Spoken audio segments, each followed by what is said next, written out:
व-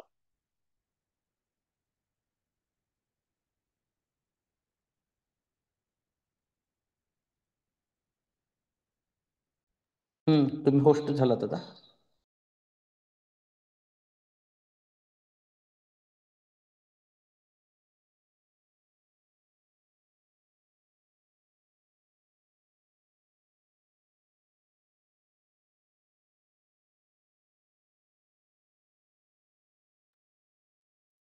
तुम्हाला केलंय होस्ट आता.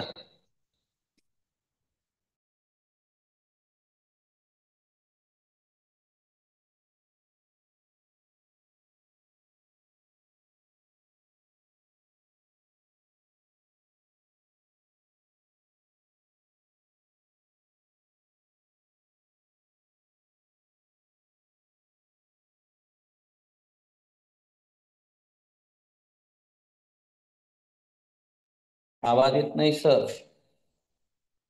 अनम्यूट. हा, ठीक आहे. बघा, आहार म्हणजे काय सांगता येईल कुणाला काही?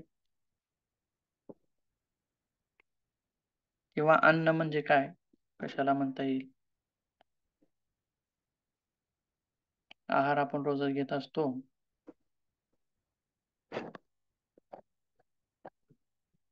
या भूक भागवण्यासाठी घेतले जाणारा जो हे आहे त्याला आहार म्हणता येईल. कशाला म्हणता येईल? हा, संतुलित आहार. संतुलित. बोला, काय म्हणलात?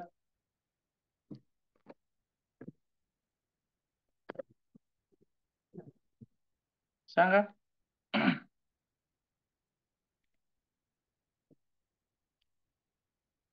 आवाज येतोय का माझा? Yes sir, yes. शरीराला ऊर्जा मिळण्यासाठी घेतलेले पदार्थ. बर, ठीक आहे, छान. आ- ठीक आहे, ठीक आहे, चालतंय. बघूया, पुढे बघूया. तर पहिल्यांदा अन्न म्हणजे काय बघूयात. तर अन्न म्हणजे शरीराची गरज भागवणाऱ्या पोषक द्रव्यांचा स्रोत म्हणजे अन्न. आणि या अन्नामध्ये पोषक द्रव्यांचा साठा असतो, जसे की प्रोटीन्स आहेत, विटॅमिन्स आहेत, कर्बोदके आहेत, जे काही आहे आपल्याला ज्या घटकातून मिळतं त्या त्या घटकाला आपण अन्न असं म्हणूया त्या शरीराचं. आणि ज्या घटकापासून आपल्या शरीराला ऊर्जा मिळते त्या घटकाला सुद्धा आपण अन्न असं म्हणूयात. जसं की गाडी चालण्यासाठी पेट्रोल हे गाडीचं इंधन आहे, बरोबर आहे. किंवा फॅन चालण्यासाठी फॅनला इंधन कशाचं लागतं? ऊर्जेचं, इलेक्ट्रिक करंटचं इंधन लागतं. तसंच वेगवेगळ्या काही वस्तू ज्या आहेत त्यांना चालण्यासाठी वेगवेगळ्या प्रकारची इंधनं लागतात. तसंच या मानवी शरीराला सुद्धा चालण्यासाठी एक प्रकारचं इंधन लागतं आणि ते इंधन म्हणजे अन्न आहे. आणि या अन्नामध्ये वेगवेगळ्या स्वरूपातून हे इंधन दडलेलं असतं. ते जटिल स्वरूपामध्ये असतं. त्यानंतर आपल्या पचनसंस्थेमध्ये त्याला सोपं रूप दिलं जातं, ग्राह्य केल्या जाणाऱ्यासारखं रूप दिलं जातं, शोषून घेतल्यासारखं रूप दिलं जातं आणि त्याच्यातून आपल्याला ते वेगवेगळे घटक मिळवले जातात. त्यासोबत आता पुढे जर बघायचं म्हटलं तर ज्या आहारातून व्यक्तीच्या वयासोबत व्यवस्थित शारीरिक विकास होतो. तर वयासोबत म्हणजे काय? तुम्ही आहात 10वीला, समजा 10वीला आहात. आपण एखादा छोटा मुलगा जर दिसला तर त्याला काय म्हणतो? आपल्याला त्याच्या वयावरून कळतं आपल्याला, त्याच्या शरीर बांधणीवरून आपल्याला कळतं, की आपण म्हणू शकतो, "तू 5वीला आहेस का रे?" असं आपण त्याला म्हणू शकतो. पण तो म्हणतो, "नाही, नाही, मी 5वीला नाही, मी 10वीला आहे." मग आपण काय होतो तिथं अचंबित होतो. "अरे, असं कसं? दिसायला तर एवढा छोटा आहेस आणि 10वीला आहेस." म्हणजेच इथं काय झाले हो? तर त्याचा व्यवस्थित विकास झालेला नाही. त्याच्या शरीराचा व्यवस्थित विकास झालेला नाही. उंची व्यवस्थित वाढली नाही किंवा वजन व्यवस्थित वाढलं नाही. म्हणजेच काय? तर काय म्हणले बघा, ज्या आहारातून व्यक्तीच्या वयासोबत व्यवस्थित शारीरिक विकास होतो व दैनंदिन कामे ही सुरळीत होतात, त्या आहाराला संतुलित आहार असं म्हणतात. त्या आहाराला संतुलित आहार असं म्हणतात. जर समजा एखादी व्यक्ती आहे आणि खूप कष्टाचं काम करते. खूप कष्टाचं काम करते ती व्यक्ती आणि फक्त एकदा सकाळचा नाश्ता केलाय आणि दिवसभर जर त्या व्यक्तीला काम करायला लावलं कष्टाचं, तर करता येईल का हो? पूर्ण होईल का त्याच्यानं? तर नाही. का? तर त्याला जी लागणारी ऊर्जा आहे, त्याला जे लागणारं इंधन आहे, ते तितक्याशा आहारामधून मिळणार नाही. म्हणजे ऊर्जेची पूर्तता त्याला होत नाही. त्यामुळं त्याला जितका आहार गरजेचा आहे, तितका आहार किंवा जितकी एनर्जी त्याला आवश्यक आहे. बघा आता एनर्जी म्हणजे कसं, बैठ्या व्यक्तींना एनर्जी कमी लागते. जसे की काम करणारी लोक असतात ऑफिसमध्ये वगैरे किंवा आणि कष्टाचे काम करणारी शेतामधील लोकं, यांना एनर्जी वेगळी लागते. म्हणजे ऑफिसमध्ये असणाऱ्या लोकांचं जेवण आणि शेतामध्ये कष्ट करणाऱ्या लोकांचं जेवण, दोन्हींचं जर बघितलं, तर आपल्याला फरक तिथं सहजच दिसून येतो बघा. ऑफिसमधील थोडं कमी प्रमाणात खातात, परंतु शेतात कष्ट करणारे मात्र चांगलं व्यवस्थित जेवण त्यांचं असतं. असं का होतं? कारण त्यांना ऊर्जेची गरज लागते आणि तितक्या आहारातून त्यांना ऊर्जा मिळते. म्हणजेच त्यांना आवश्यक तितकी ऊर्जा त्या आहारातून मिळाली पाहिजे, म्हणजे आपण त्याला संतुलित आहार असं म्हणूयात.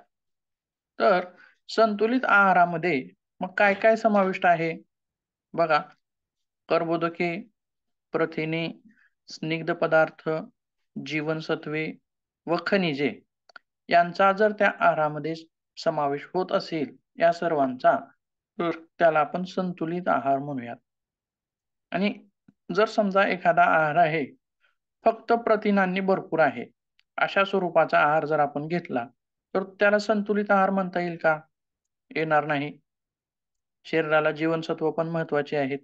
मग जीवनसत्वाची आपल्याला कमतरता जाणवू लागते. किंवा असा एखादा आहार आहे, त्याच्यामध्ये फक्त जीवनसत्व भरपूर आहेत, पण प्रोटीन्सच नाहीत, कर्बोदकच नाहीत, स्निग्ध पदार्थच नाहीत. मग असा आहार घेतला तर चालेल का? तरीसुद्धा चालणार नाही. मग त्याला काय म्हणता येईल? असंतुलित आहार. किंवा एखाद्या व्यक्तीला अशी सवय असते बघा, 3 टाईम तो काय करतो? भात खातो. सकाळी पण भात खायचं, दुपारी पण भात खायचं, रात्री पण भात खायचं. मग फक्त भात खाल्लं, तर त्याला सर्व घटक मिळतील का हो? आहारातील सर्व घटक मिळतील का?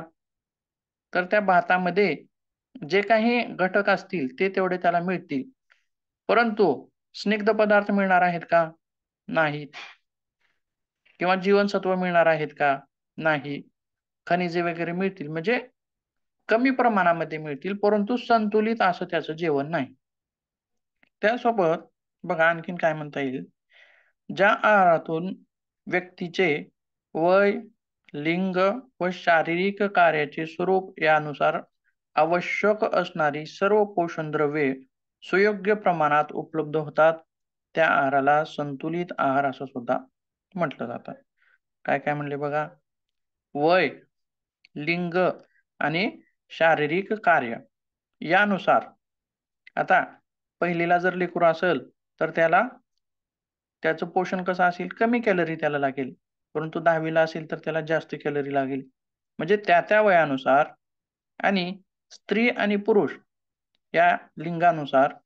आणि दुसरं काय, तर त्याच्या कार्याच्या स्वरूपानुसार, म्हणजे बैठी काम करणारा किंवा अ, ओझ्याचे काम करणारा, असं कष्टाचे काम करणारा. त्या कार्यानुसार सर्व पोषण द्रव्ये सुयोग्य प्रमाणात उपलब्ध ज्या आहारातून होतात, तर त्या आहाराला संतुलित आहार असं म्हटलं जातं. त्यासोबत पुढे बघूया. आता याच्यातील एक घटक आपण बघूयात. संतुलित आहारामध्ये कर्बोदके हवं आहेत, प्रथिनं हवी आहेत, स्निग्ध पदार्थ हवे आहेत, जीवनसत्वे आहेत आणि खनिजे. हे सर्व जर घेतलेल्या आहारात उपलब्ध असतील, तरच त्याला आपण संतुलित आहार म्हणू. किंवा एखादा आहार फक्त प्रथिनांनी परिपूर्ण आहे, तो आहार संतुलित आहार असणार नाही. मग बघूया एक घटक. त्याच्यातला पहिला घटक आपल्याला बघायचा आहे, कर्बोदके किंवा त्यालाच आपण कार्बोहायड्रेट्स असं सुद्धा इंग्रजीमध्ये म्हणत असतो. तर त्याची व्याख्या काय आहे? त्याची रचना कशी आहे? बघा, रचनेमध्ये काय सांगता येईल? तर कार्बन, हायड्रोजन व ऑक्सिजन, कार्बन, हायड्रोजन व ऑक्सिजन यांच्या 1:2:1 या प्रमाणातील संयुगांना कर्बोदके असे म्हणतात. म्हणजे हे काय आहे, त्याचं रेणूसूत्र आहे. रेणूसूत्र आहे काय आहे, C6H12 आणि O6. म्हणजे कार्बनचे 6 रेणू, हायड्रोजनचे 12 रेणू आणि ऑक्सिजनचे 6 रेणू अशी रचना ज्या पदार्थामध्ये असेल, रेणू रचना, संरचना, त्याला आपण कर्बोदके किंवा कार्बोहायड्रेट्स असं आपण त्याला म्हणूया. मग ही कार्बोहायड्रेट्स काय करतात शरीराला, ते काय देतात? तर त्याच्यामध्ये बघा त्याचं कार्य काय सांगता येईल. तर शरीराला ऊर्जा पुरवणे, त्यासोबत प्रथिनांचा बचाव करणे, कोलेस्ट्रॉलचे प्रमाण नियंत्रित करणे, तसेच मलविसर्जनास मदत करणे, हे कर्बोदकांचे महत्त्वाचे कार्य आहे. बघा आपण इथं थोडक्यामध्ये माहिती घेणार आहोत सर्व गोष्टींची. डीपमध्ये माहिती न घेता थोडक्यामध्ये घेणार आहोत आपल्या अभ्यासक्रमानुसार. तर बघा, एक महत्त्वाचं कार्य म्हणजे ऊर्जा पुरवणं, दुसरं आहे प्रथिनांचा बचाव करणं, तिसरं आहे कोलेस्ट्रॉलचं प्रमाण नियंत्रित ठेवणं. आता काही व्यक्तींमध्ये कोलेस्ट्रॉल वाढलेलं दिसून येतं बघा. मग तर त्या व्यक्तीला आपण काय म्हणूयात, की त्याच्या आहारामध्ये कर्बोदकांचं प्रमाण कमी आहे असं पण तिथं म्हणू शकतो. परंतु त्याच्या आहारामध्ये स्निग्ध पदार्थांचं प्रमाण जास्त आहे आपण तिथं म्हणू शकतो. का? तर कोलेस्ट्रॉल हे स्निग्ध पदार्थामुळं वाढत असतं. म्हणजे तो जो व्यक्ती आहार घेतोय त्याच्या आहारामध्ये संतुलन नाही. का? स्निग्ध पदार्थामुळे त्याचं कोलेस्ट्रॉल वाढलेलं आहे. म्हणजेच त्याला आणखीन कशाची गरज आहे? कर्बोदकांची गरज आहे. आणि तो जर कर्बोदके पण जर घ्यायला लागला तर तो त्याचं कोलेस्ट्रॉल नियंत्रणात येऊ शकतं. म्हणजे प्रमाणबद्ध सर्व काही असलं पाहिजे. त्यासोबत मलविसर्जनासाठी मदत, ज्याप्रमाणे बघा याच्यामध्ये काय होतं, जर कर्बोदकांचं प्रमाण कमी असेल शरीरामध्ये घेतलेल्या आहारामध्ये, तर त्या व्यक्तीला टॉयलेटला त्रास होतो. म्हणजे लवकर होत नाही. म्हणजे कमीत कमी 5 मिनिटामध्ये व्हायला पाहिजे. पण तो व्यक्ती जर 15 मिनिटं, 20 मिनिटं, अर्धा तास जर टॉयलेटमध्ये बसत असेल, तर त्याला आपण बद्धकोष्ठता आहे असं म्हणूयात आणि मलविसर्जनासाठी त्याला त्रास होतोय. पण त्या जर व्यक्तीनं जर कर्बोदकाचं प्रमाण, कार्बोहायड्रेटचं प्रमाण त्याच्या शरीरामध्ये वाढवलं, आहारामध्ये वाढवलं, तर हा त्याचा त्रास दूर होऊ शकतो. त्यासोबत बघा पुढे काय म्हटलंय आणखीन, शरीरात आवश्यक एकूण ऊर्जेपैकी 60 ते 70% ऊर्जा ही कर्बोदकापासून मिळते. किती टक्के? 60 ते 70% ऊर्जा ही कर्बोदकापासून मिळते. आणि कर्बोदकाचे अंतिम रूप म्हणजे काय आहे? तर ग्लुकोज आहे. त्यासोबत 1 ग्राम कर्बोदकापासून सुमारे 4 कॅलरी एवढी ऊर्जा मिळते. बघा, लक्ष द्या. आणि मानवी वजनाच्या प्रत्येक किलोसाठी 1.5 ते 3 ग्रॅम कर्बोदके आवश्यक असतात. म्हणजे बघा, आता आपल्या आहारामध्ये कर्बोदकांचं स्थान ठरवायचं आहे. कर्बोदके आपल्या आहारामध्ये किती पाहिजेत हे ठरवायचं आहे. तर आपण ते कसं ठरवू शकतो? तर इथं सांगितले बघा, जर आपलं वजन 60 किलो असेल, तर 60ला काय करायचं आहे तिथं 1.5 किंवा 3 गुणाकार करायचा आहे. आणि जितकं त्याचं उत्तर येईल, तितकं कर्बोदके आपल्याला पाहिजे आहेत. म्हणजे प्रत्येक किलोसाठी मानवी वजनाच्या 1.5 ते 3 ग्रॅम कर्बोदके आवश्यक असतात. असं त्याचं स्वरूप आपल्याला तिथं भेटून जातं. म्हणजे तितक्या कर्बोदकांचा आपण समावेश आपल्या आहारात करू शकतो. त्यासोबत आणखीन एक दुसरी गोष्ट म्हणजे काय? तर कर्बोदके म्हणजेच शर्करा होय. आता हे ग्लुकोज काय आहे? शर्कराच आहे. बरोबर आहे. किंवा शुगर असलेल्या व्यक्तीला भाकरी सुद्धा खाऊ नका. म्हणजे कमी प्रमाणात खा, असं म्हटलं जातं. चपाती खा असं म्हटलं जातं. कारण त्याच्यात कर्बोदकाचं प्रमाण जास्त आहे. आणि कर्बोदकाचं अंतिम रूप काय आहे? ग्लुकोज. म्हणजे त्याचं विघटन होत गेलं चयापचयामध्ये, की त्याचं शेवटचं रूप ग्लुकोज आहे. आणि ग्लुकोज हे आपल्या शरीराला वापरण्याजोगं इंधन आहे. बरोबर आहे. त्याचसोबत पुढे आणखीन बघूयात. तर कर्बोदकांचे 3 प्रकार पडतात. किती प्रकार पडतात? 3. म्हणजे त्यांच्या रचनेनुसार. आता कोणकोणते प्रकार आहेत बघूयात. पॉलिसॅकेटाइड, डायसॅकेटाइड आणि मोनोसॅकेटाइड. पॉली म्हणजे काय? तर अनेक. डाय म्हणजे 2 आणि मोनो म्हणजे 1. आता हे जे रेणुसूत्र आहे त्याचं, त्याच्या रचनेनुसार ते हे केलेले आहेत प्रकार. तर पॉलीमध्ये बघा काय म्हटलेलं आहे. तर यात साखरेचे अनेक रेणू एकमेकांशी बंधित असतात. म्हणजे साखरेचं कसं स्वरूप आहे हे? जटिल स्वरूप आहे. पॉलिसॅकेराइड्स हे साखरेचं काय आहे? जटिल अशा स्वरूप आहे. कारण परत त्याच्यावरती आपल्या पचन संस्थेमध्ये प्रक्रिया केल्या जातात आणि सरळ रूप दिलं जातं. मग याची उदाहरणं काय आहेत? तर उदाहरणार्थ स्टार्च, सेल्युलोज, गम अशी विविध उदाहरणं आपल्याला त्याच्यामध्ये पॉलिसॅकेराइडमध्ये देता येतात. आणि दुसरा प्रकार आहे डायसॅकेराइड. याच्यामध्ये साखरेचे फक्त 2 रेणू एकत्रित असतात. म्हणजे याचं जर विभाजन करायचं म्हणलं तर कष्ट जास्त लागणार नाही.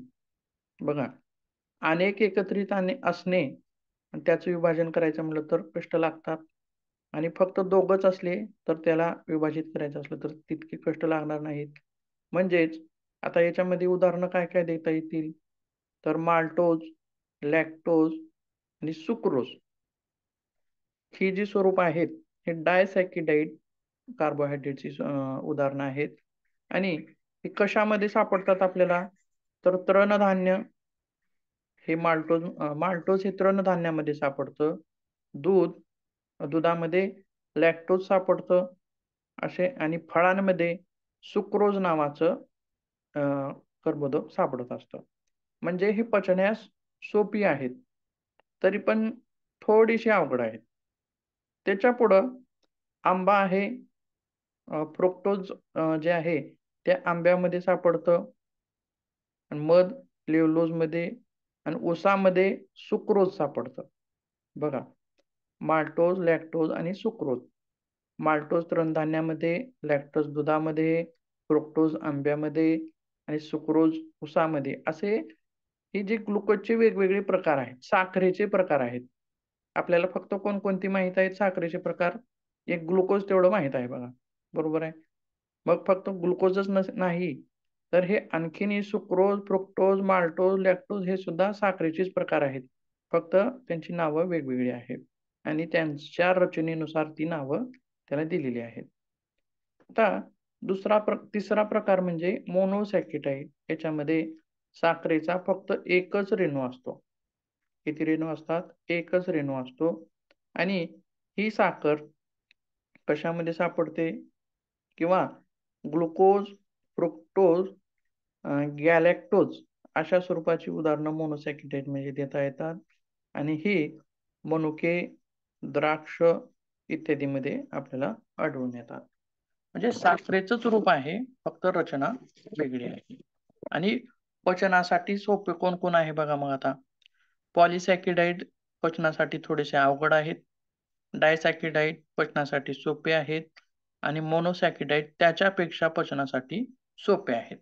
अवघड, सोपे, त्याच्यापेक्षा सोपे असं ही याची रचना आहे साखरेची. म्हणजे बघा, एखाद्याला जर त्वरित ऊर्जा पाहिजे असेल तर, किंवा आपण मध जर म्हणलो, मधाविषयी जर आपण उदाहरण घेतलं तर मधाची साखर जी आहे ती डायरेक्ट रक्तामध्ये मिसळली जाते, असं आपण बरेच वेळेस ऐकलेलं असेल. असं का होत असेल? कारण ती सगळ्यात सोपं रूप आहे, ग्रहणक्षम सोपं रूप आहे. त्याच्यावर प्रक्रिया करायची गरज नाही पचन संस्थेला. पण आपण जी साखर खातो रोजच्या चहामधली, ती जी साखर आहे, पण ती डायरेक्ट लगेचच रक्तामध्ये शोषली जाते का? नाही. तर त्याच्यावरती प्रक्रिया करावी लागते आणि त्याचं रूपांतर सोप्या साखरेच्या रूपामध्ये करावं लागतं आणि मग ती शोषून घेण्यास तयार असते. असं याचं स्वरूप आपल्याला इथं सांगता येतं. पुढे बघूया.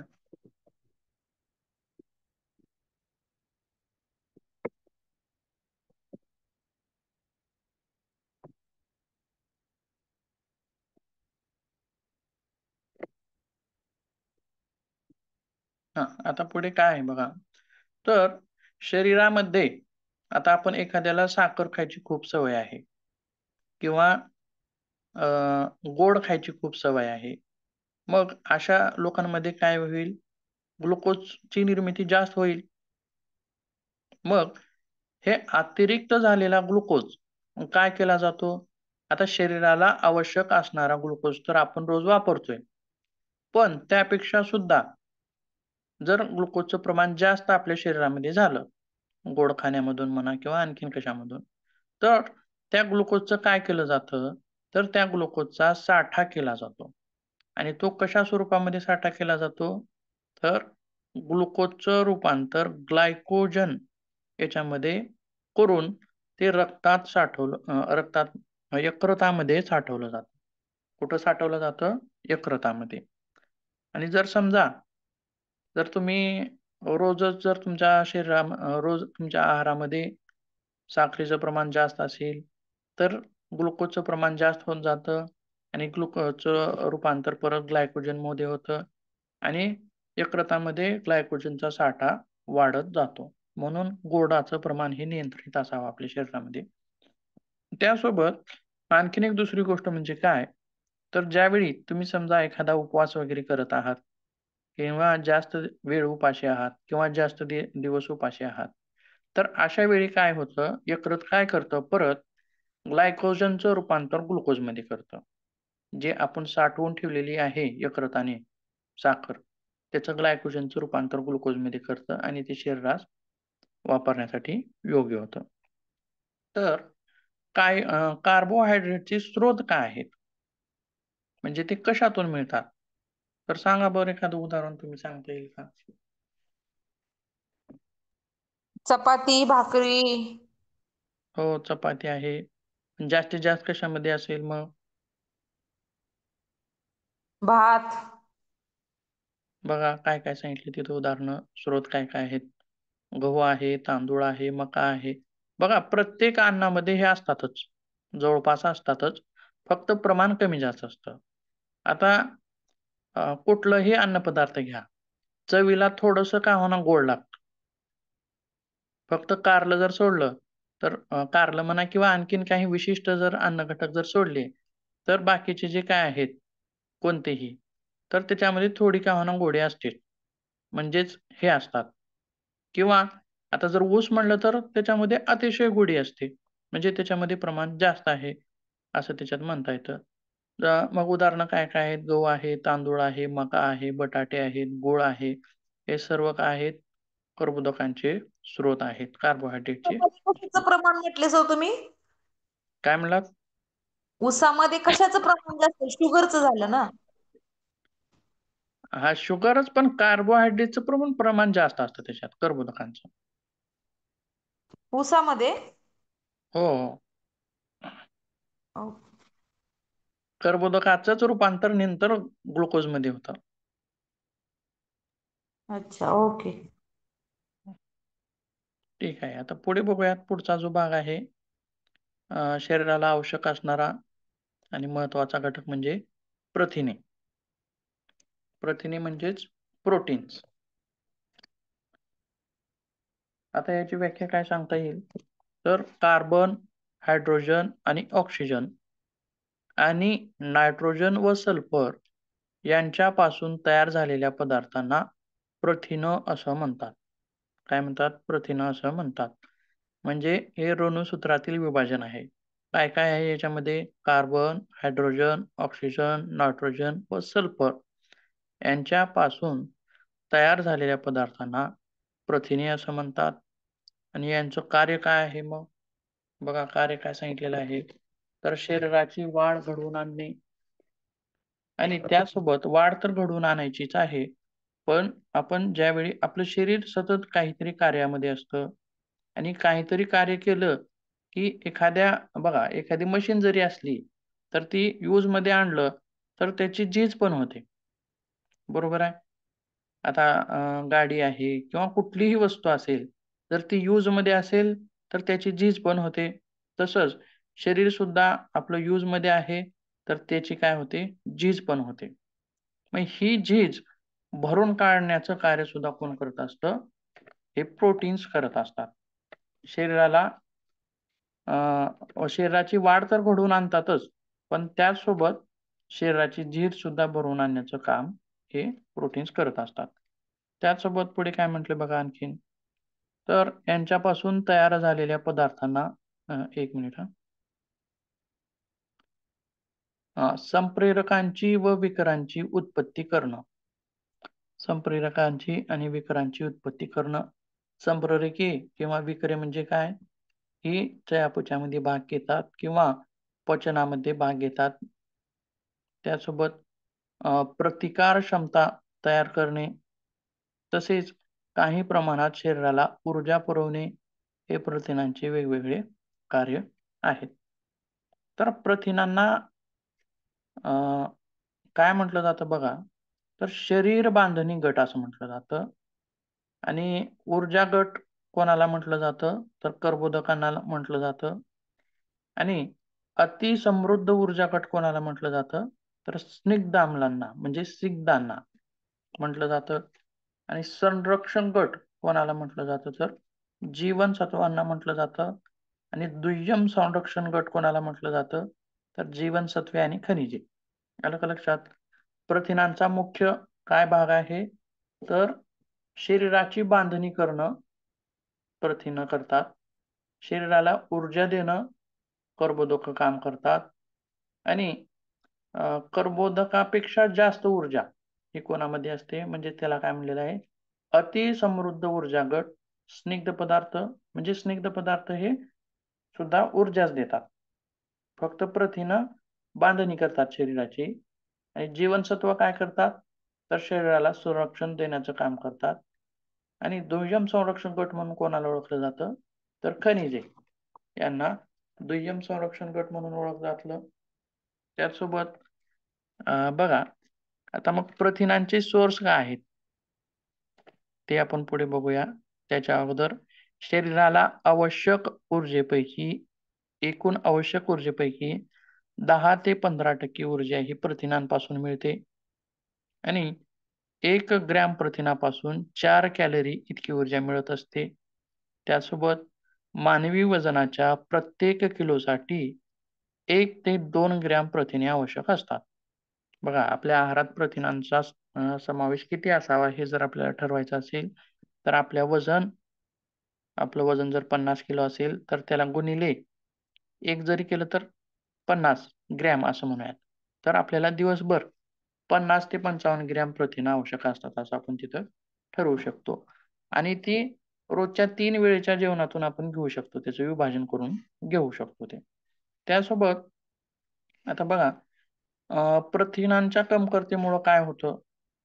तर सुकटी व सुजवटी हे विकार होतात.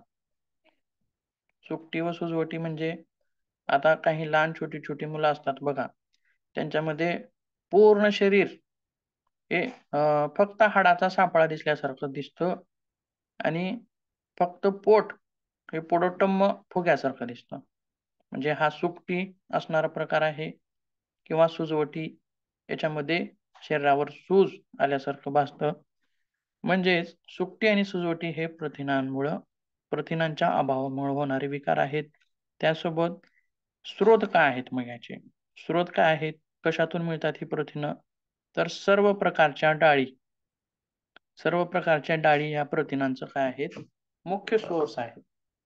त्यासोबत दूध, दुधामध्ये सुद्धा प्रथिनांचं प्रमाण जास्त असतं. मांस, काजू, बदाम इत्यादी गोष्टींमध्ये सुद्धा जास्त असतं. बघा, डाळींमध्ये कमी प्रमाण, दुधामध्ये त्याच्यापेक्षा जास्त प्रमाण आणि मांसामध्ये चिकन, मटन जे असतं त्याच्यामध्ये त्याच्यापेक्षा जास्त प्रमाण अशा स्वरूपामध्ये प्रथिनांचं स्वरूप असतं. मग त्यासोबत बघा आणखीन एक काय म्हणलेलं आहे, अतिशय उच्च असं जर प्रथिनांचा काही सोर्स असेल तर त्याला काय म्हणले बघा, डुकराला प्रथिनांचा कारखाना असं म्हटलेलं आहे. म्हणजे अतिशय उच्च अशा प्रमाणामध्ये त्याच्यामध्ये प्रथिनांचा सोर्स असतो तिथं. त्यासोबत पुढे बघूया आता स्निग्ध पदार्थ किंवा फॅट्स.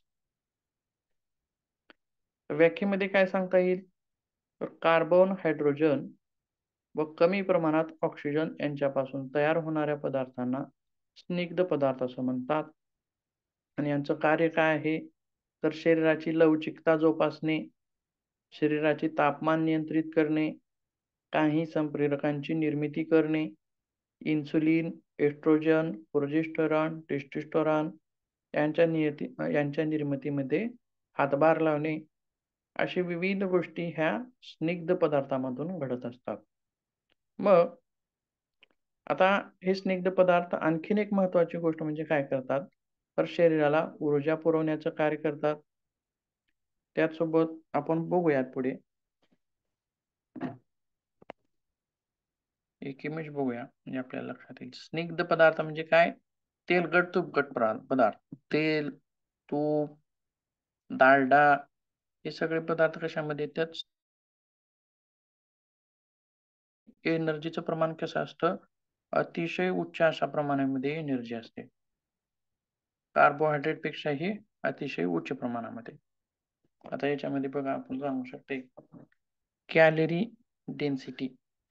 जर समजा 500 कॅलरी किती अन्नपदार्थामध्ये असेल असं आपण जर पाहायला गेलं तर बघा इकडून जर बघत गेलं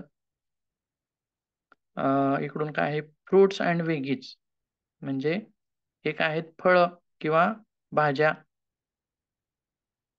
त्यानंतर इकडच्या अलीकडच्या याच्यामध्ये जठरामध्ये काय दाखवलेले आहे? फळभाज्या, बटाटे, रताळे अशी फळभाज्या आहेत. भात अशा स्वरूपाचा आणि त्याच्या अलीकडे मीठ म्हणजे मांसाहार आणि त्याच्या अलीकडे चीज आणि त्याच्या अलीकडे ऑइल. म्हणजे बघा ऑइल किती आहे हो? चमचाभरच आहे. पण त्याच्यामध्ये ऊर्जा किती आहे? 500 कॅलरी ऊर्जा आहे. चीज किती आहे? त्याच्यापेक्षा जास्त आहे थोडंसं. म्हणजे जर एखाद्याला वजन वगैरे कमी करायचं असेल, तर त्यानं ऑइलचं प्रमाण कमी करावं. कारण जास्तीत जास्त ऊर्जा ही कशामध्ये आहे? ऑइलमध्ये आहे. मग काही व्यक्ती काय करतात? जेवण पण कमी करतात. ते मात्र चुकीचं होतं. परंतु तुम्ही 500 या ऑइलमध्ये जितकी बघा कमी ऑइलमध्ये ऊर्जा जास्त आहे. पण हे पालेभाज्या वगैरे ज्या आहेत, त्या पोट भरून जरी खाल्ल्या, तरी त्याच्यात किती ऊर्जा आहे हो? 500 कॅलरीज ऊर्जा आहे. बघा याच्यावरून आपण ठरवू शकतो, की आपल्याला कोणते पदार्थ आपण खाल्ले पाहिजेत, जेणेकरून ऊर्जेचा अतिरिक्त पण आपल्या शरीरात होणार नाही.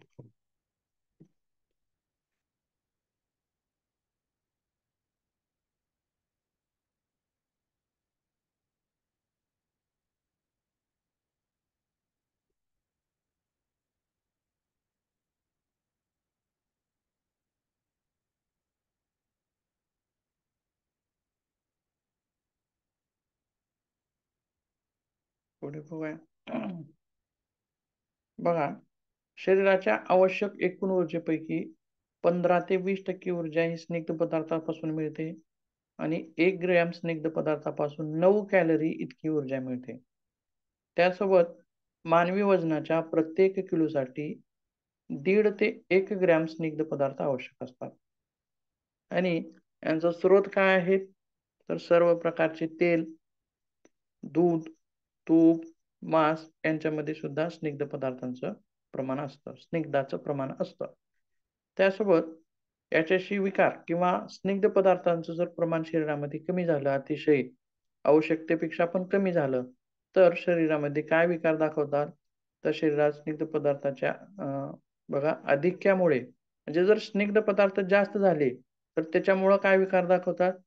कोलेस्ट्रॉलचं प्रमाण वाढणं आणि लठ्ठपणा व हृदयविकार हे विकार दिसून येतात. आता बघा त्यासोबत खाली ब्रोका निर्देशांक म्हणून एक निर्देशांक दिलेला आहे. त्याच्यामुळे आपण लठ्ठ आहोत का नाही हे आपल्याला ठरवता येतं. तर त्याच्यामध्ये काय काय दिलेलं आहे बघा ब्रोका निर्देशांकमध्ये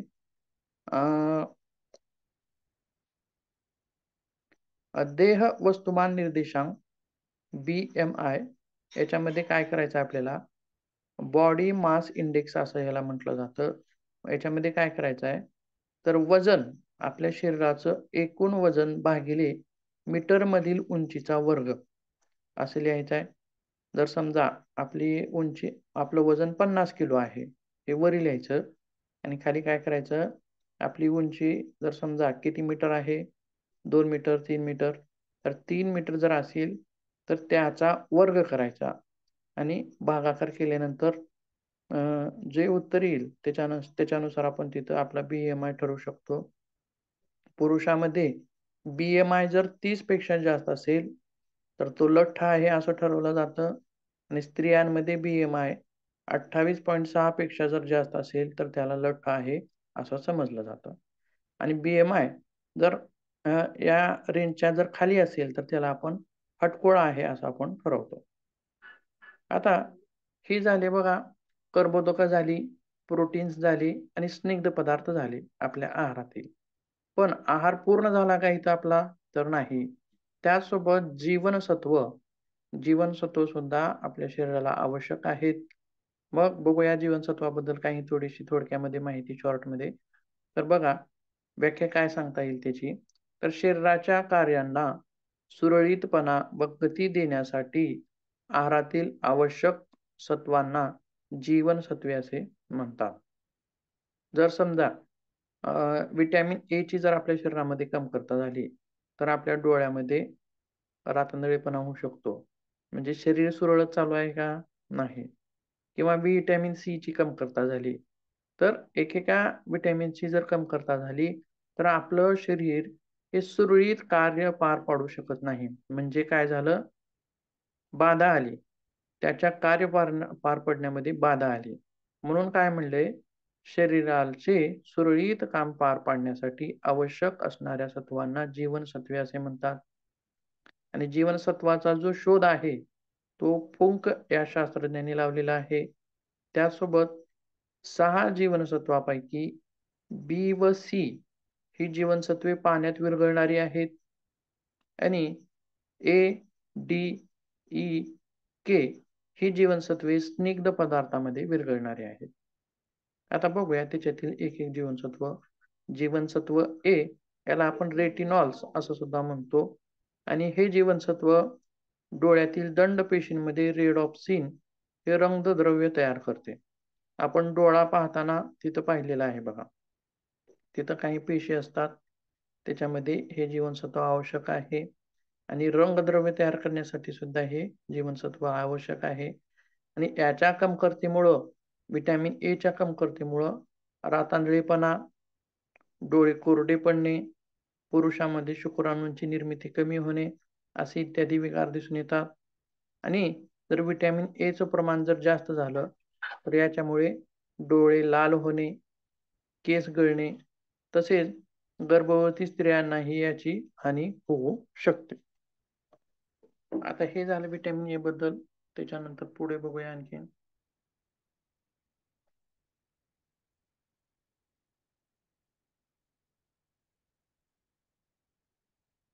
आता व्हिटॅमिन ए चे स्रोत काय आहेत? तर त्याच्या स्रोतामध्ये आपल्याला सांगता येईल पालक, गाजर, टोमॅटो, दूध, मांस हे विविध व्हिटॅमिन ए चे स्रोत आहेत. आता पुढचं व्हिटॅमिन आहे व्हिटॅमिन बी. आता हे बी मात्र याचे वेगवेगळे प्रकार असतात.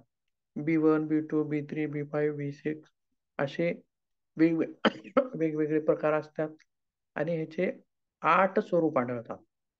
आता इथं आपण दिलेले आहेत बघा. B1 आहे, B1 ला थायमिन असं म्हटलं जातं. बेरी अपचन असे विकार होऊ शकतात याच्या अभावामुळं. आणि हे मिळतात कुठं B1? तर मांस, सोयाबीन, दूध इत्यादी घटकांमध्ये मिळतात. B2 याला रायबोफ्लेविन म्हणतात. जर याची कमतरता झाली तर जिभेवर चट्टे, डोळ्याला डोळ्याच्या बुबुळाच्या मध्ये विकार,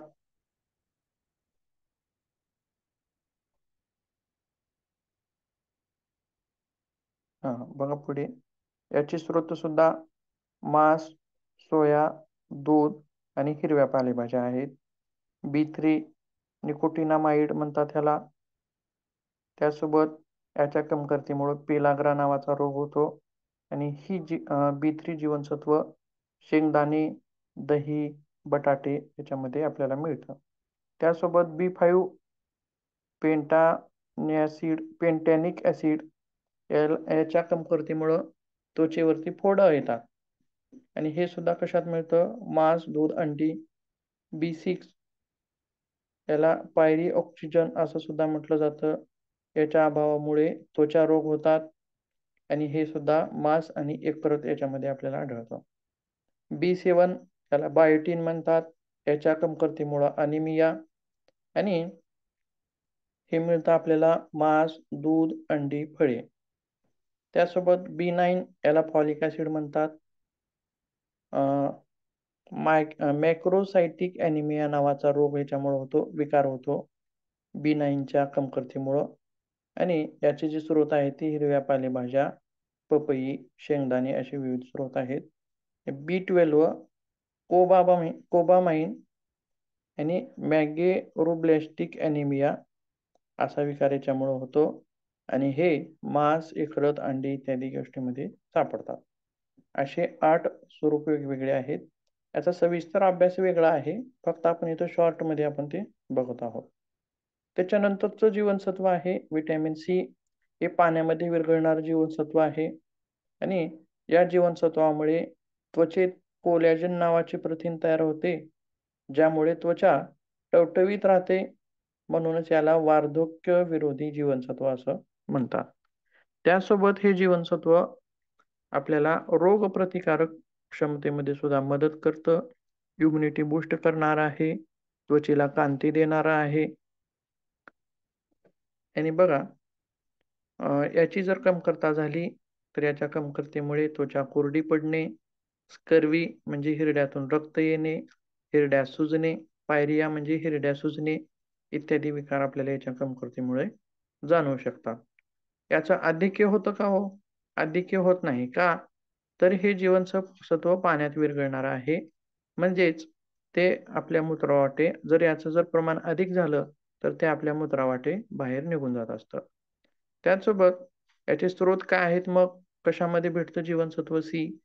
तर ते सर्व लिंबूवर्गीय फळे, म्हणजे लिंबू असेल, संत्री असेल, मोसंबी असेल अशा फळामध्ये याचं प्रमाण जास्त असतं. त्यासोबत आवळा आहे, याच्यामध्ये सुद्धा याचं प्रमाण जास्त प्रमाणामध्ये दिसून येतं. आता पुढचं जीवनसत्व डी, याला कॅल्सिफेरॉल असं सुद्धा म्हटलं जातं. आणि कोवळे ऊन त्वचेतील स्टेरॉइड वर जर पडून हे जीवनसत्व तयार होत असते. म्हणजे याची रचना जी आहे कशी आहे, तर कोवळ्या उन्हामध्ये जर आपण बसलं तर ते कोवळे ऊन आपल्या त्वचेवरती पडले तर त्याच्यामध्ये त्वचेत असणारे स्टेरॉइड जर त्वचेतील स्टेरॉइड काय करतात, कोवळ्या उन्हाचं शोषण करून त्याचं रूपांतर जीवनसत्व डी मध्ये करतात. त्यासोबत हे जीवनसत्व दात व हाडांच्या विकासात मदत करते किंवा कॅल्शियमच्या शोषणासाठी सुद्धा हे विटॅमिन मदत करतं. याची कमतरता असेल तर कॅल्शियमच्या शोषणामध्ये सुद्धा बाधा येते. म्हणजे नुसतं कॅल्शियम खाऊन पण जमत नाही. कॅल्शियमचं जर व्यवस्थित शोषण व्हायचं असेल शरीरामध्ये तर त्याला विटॅमिन डी लागतं. त्यासोबत याची जर कमतरता झाली तर याच्या कमतरतामुळे मुलांमध्ये मुडदूस तर प्रौढामध्ये अस्थी मृदुता हे विकार होतात. मुडदूस म्हणजे हातपाय वाकडे होणे आणि अस्थी मृदुता म्हणजे हाडे ठिसूळ होणे. थोडंसं जरी पडलं, थोडंसं जरी लागलं की हाड मोडतं, त्याला म्हणायचं आहे अस्थी मृदुता. जर याचं आधिक्य झालं तर याच्या आधिक्यामुळे कॅल्शियम व फॉस्फरसचे प्रमाण वाढून उत्सर्जन संस्था किंवा चेतासंस्था धोक्यात येते. म्हणजे याच्यावरती याचा परिणाम होतो अधिक्याचा.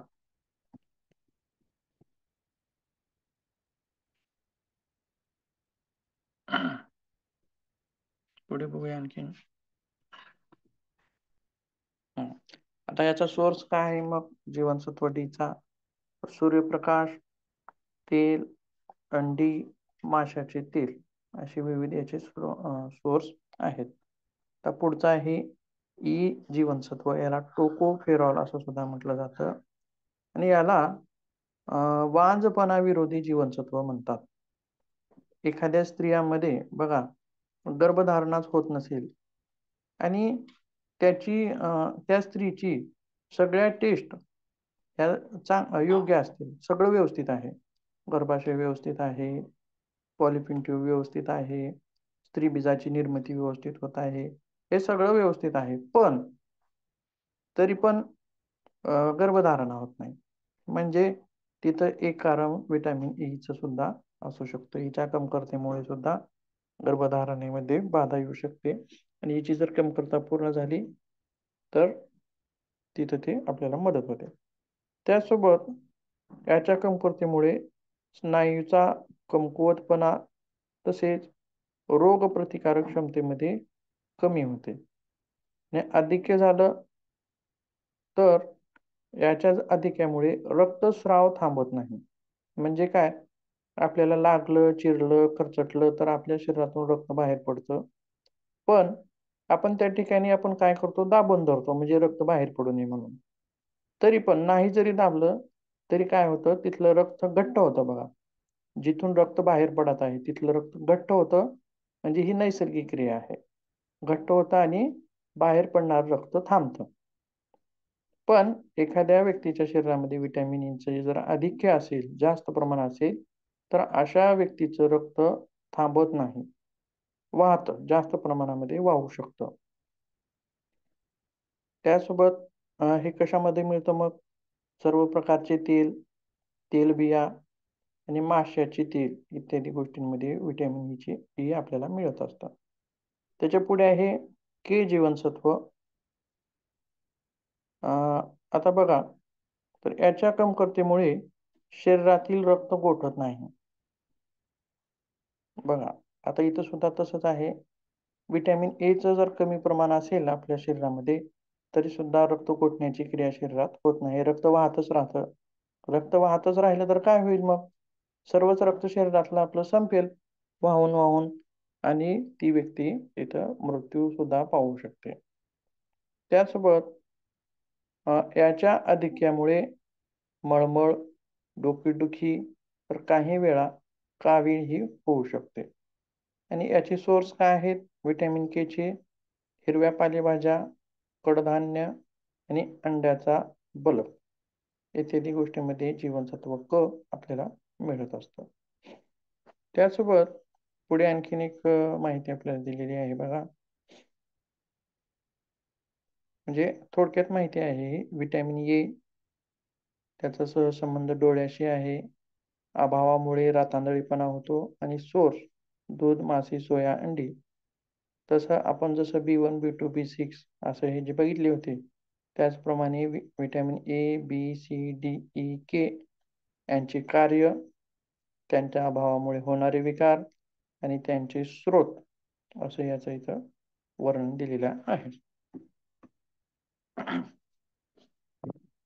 तर बघा, आणखीन एक आपण इमेज बघूया संतुलित आहाराची. म्हणजे फॅट किती असावं.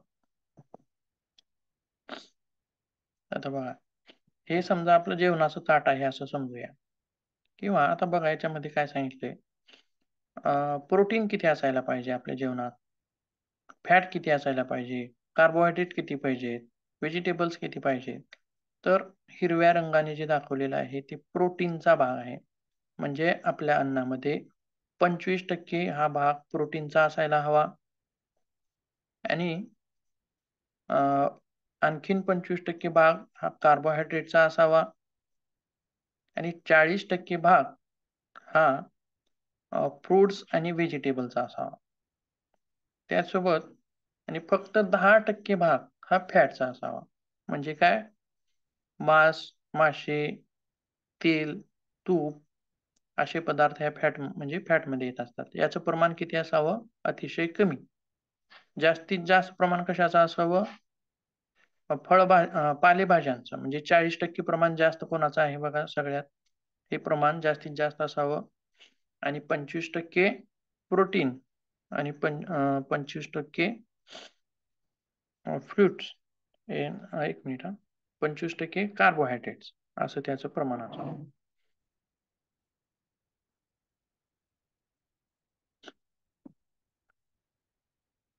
ठीक आहे. हा एक चार्ट आहे बघा, याच्यामध्ये आपल्याला पटकन समजतं की आपल्याला ए विटॅमिन कशामध्ये मिळणार आहे, B1 कशात मिळणार आहे, B2, B3, B5, के विटॅमिन कशात मिळणार आहे, vitamin A, vitamin D, C, म्हणजे या चार्ट या सर्कलमध्ये आपण पाहू शकतो.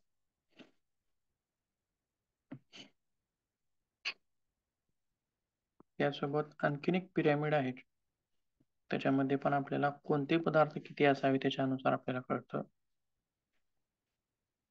बघा, भाकरी असेल, चपाती असेल, ब्रेड्स असतील, अशा हे जे स्वरूप आहे हे किती असावं, जास्त असावं, म्हणजे 30% असावं.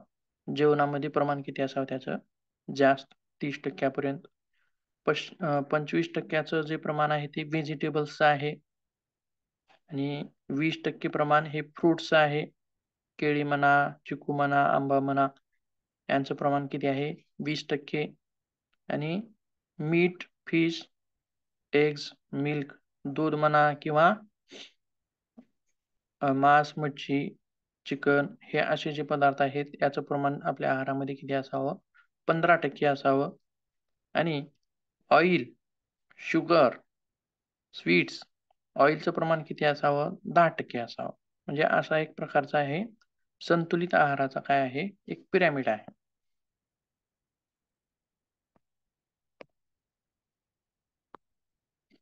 ठीक आहे. तर बाकीचा जो भाग आहे तो आपण नंतर बघूया. थांबूया आपण आज इथं. याच्यामध्ये काही अडचण असेल किंवा विचारायचं असेल तर विचारू शकतो.